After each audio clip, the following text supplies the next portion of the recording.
Lahko začnemo. Torej, en lep pozdrav.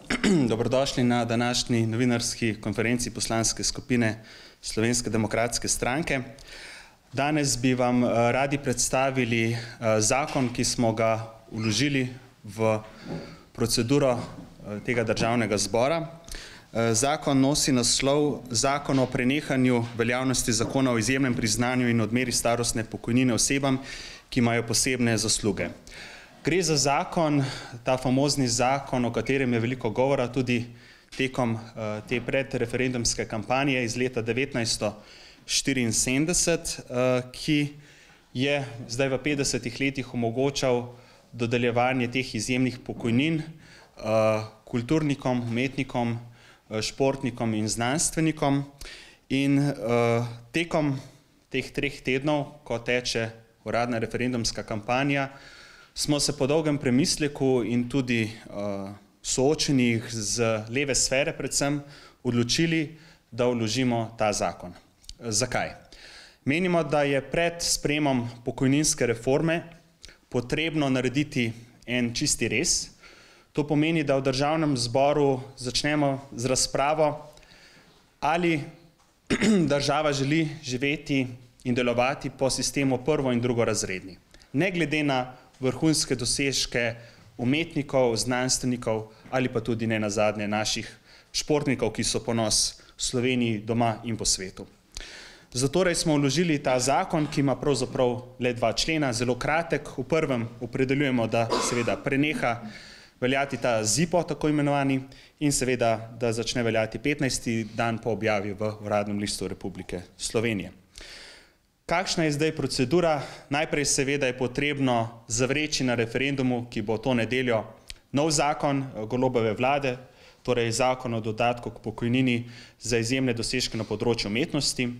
Torej glas proti bo omogočal, da potem s tem zakonom seveda nadaljujemo, ki je danes predstavljen tu na tej novinarski konferenci. In jaz verjamem, da bodo ljudje glasovali proti, da bo kvorum najmanj 340 tisoč ljudi, volivcev in volivk, v nedeljo dosežen, in potem bo takoj sledila obravnava tega zakona, ki anulira te dodatke, te izjemne odmere pokojnin za umetnike in kulturnike. Hkrati dajemo priložnost Golobovi vladi, da potem res konstruktivno amandmiramo oziroma se pogovarjamo o novem SPIZ-2, torej v tako imenovani novi pokojninski reformi, ki je podlaga tudi za črpanje evropskih sredstev iz načrta za okrevanje in odpornost, katera sredstva je seveda izpogajala prejšnja Janševa vlada. Glede na to, da je Levica in tudi Svoboda sta večkrat dejali, da je ta zakon iz 1974 pomanjkljiv, pravzaprav arbitrarno določa podeljevanje teh privilegiranih pokojnin, smo prepričani, oziroma saj upamo, da bo vladna koalicija ali vsaj bojkotirala, če ne celo glasovala potem v državnem zboru za ta zakon, ki ukinja te dodatke. Na spletnem portalu, mislim, da spletni časopis imate mediji tudi na voljo podatke številčne, kolikšna sredstva iz davkoplačevalske malhe je šlo za te privilegirane pokojnine. Vsote so kar velike in vsak si lahko ustvari svoje mnenje, ali želimo še naprej v letu 2025 živeti v taki državi.